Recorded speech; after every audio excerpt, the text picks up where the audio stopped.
আজকের এই ভিডিওটিতে আমরা জানব মানব ইতিহাসের সবচেয়ে আলোচিত, সমালোচিত এবং অভিশপ্ত জাতি ইহুদি জাতিকে নিয়ে।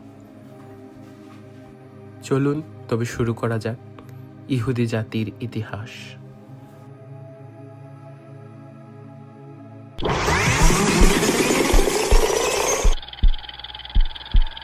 ইহুদিদের ইতিহাসের শুরুতে যেতে হলে আমাদেরকে ফিরে যেতে হবে এখনকার সময় থেকে আনুমানিক 4000 বছর পূর্বে, অর্থাৎ খ্রিস্টপূর্ব 2000 অব্দে। আব্রাহাম বা হযরত ইব্রাহিম আলাইহিসসালাম জন্মগ্রহণ করেছিলেন ইরাক অর্থাৎ তৎকালীন বাবেল বা বাবেলন অঞ্চলের উর নামক স্থানে। হযরত ইব্রাহিম আলাইহিসসালাম ইসলামের একজন অন্যতম নবী। এছাড়াও ইহুদি ও খ্রিস্ট ধর্মে রয়েছে তার বিশেষ মর্যাদা। ইব্রাহিম আলাইহিসসালামের 2 স্ত্রীর গর্ভে তার 2 জন পুত্র সন্তান জন্মেছিলেন। হযরত হাজেরা আলাইহিসসালামের ঘরে হযরত ইসমাইল আলাইহিসসালাম এবং হযরত সারা আলাইহিসসালামের ঘরে হযরত ইসহাক আলাইহিসসালাম, যারা দুজনই ছিলেন মহান এবং সম্মানিত নবী। ইসহাক আলাইহিসসালামের ঔরসে জন্মগ্রহণ করেন আরেকজন মহান নবী, যার নাম হযরত ইয়াকুব আলাইহিসসালাম, যার আরেক নাম ইসরাইল। আর এই ইসরাইল তথা ইয়াকুব আলাইহিসসালামের 12 জন পুত্র হতে ইয়াহুদিদের তথা বনি ইসরাইলের 12টি গোত্রের সূচনা হয়, যাদেরকে পৃথিবীর ইতিহাসে বলা হয় বনি ইসরাইল তথা ইসরাইলের বংশধর। জ্যাকব তথা ইয়াকুব আলাইহিসসালামের বসবাস ছিল প্রাচীন কানান অঞ্চলে, যা বর্তমান ইসরায়েল, প্যালেস্টাইন, জর্ডান ও লেবাননের কিছু অংশ নিয়ে গঠিত।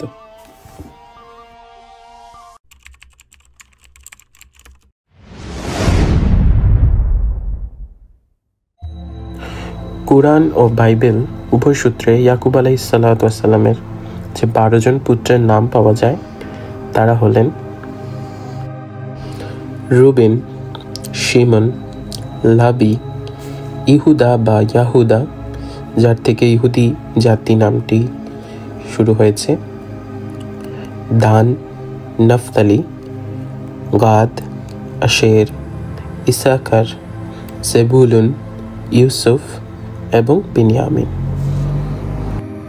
যাদের মধ্যে ইউসুফ আলাইহিসসালাম ছিলেন আল্লাহর মনোনীত আরো একজন সম্মানিত নবী।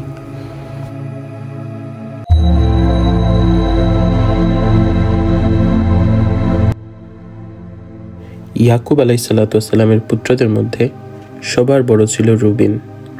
তার মায়ের নাম ছিল লেয়া। রুবিন একটি হিব্রু শব্দ, যার অর্থ একটি পুত্র। এই রুবেনের নাম অনুসারে তার গোত্রের নাম হয় ট্রাইব অফ রিউবেন। রুবেনের 4 পুত্রের মাধ্যমে গোত্রটি গঠিত হয়েছিল। তারা হলো হুনক, পাল্লু, হেৎসারন এবং কার্মি।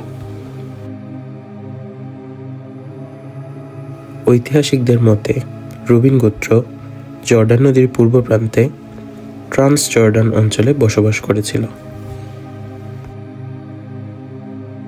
জ্যাকব যখন মৃত্যুশয্যায় উপনীত হলেন, তিনি তার 12 জন পুত্রকে ডেকে তার কাছে নিলেন এবং প্রত্যেককে আশীর্বাদ ও ভবিষ্যৎবাণী দেন।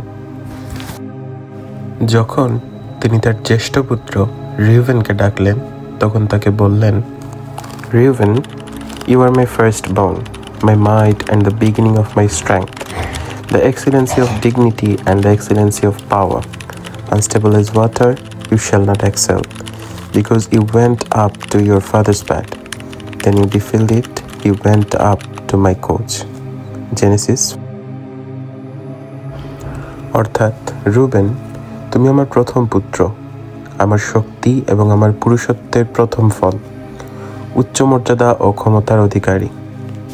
কিন্তু তুমি জলের মতো অস্থির, তোমার শ্রেষ্ঠত্বে উত্তীর্ণ হবে না, কারণ তুমি তোমার পিতার শয্যায় উঠেছিলে, তুমি তা অপবিত্র করেছিলে, সে আমার খাটে উঠেছিল। আদিপুস্তক 49:3 ও 4। ইহুদিদের বর্ণনায় রুবেন তার পিতার উপপত্নী বিলহার সঙ্গে অবৈধ সম্পর্ক স্থাপন করেছিল, যার কারণে জেকব তার বিরুদ্ধে এই কথাগুলো বলেছিলেন, যার ফলশ্রুতিতে রুবেনের গোত্র কখনোই নেতৃত্বে উঠে আসতে পারেনি। উল্লেখ্য যে এই বর্ণনাগুলো ইহুদি ও খ্রিস্টান বর্ণনা অনুসারে পাওয়া যায়। ইসলামের ইতিহাসে এর সকল ঘটনার কোনো নির্ভরযোগ্য বর্ণনা পাওয়া যায় না। বাইবেলের বর্ণনা অনুসারে রিউবেনের গোত্রে কোনো স্বীকৃত নবী আসেননি। ইতিহাস, প্রত্নতত্ত্ব এবং কিছু অনুমান নির্ভর সূত্রে রিউবেনের গোত্র সম্পর্কে দুইটি ধারণা পাওয়া যায়।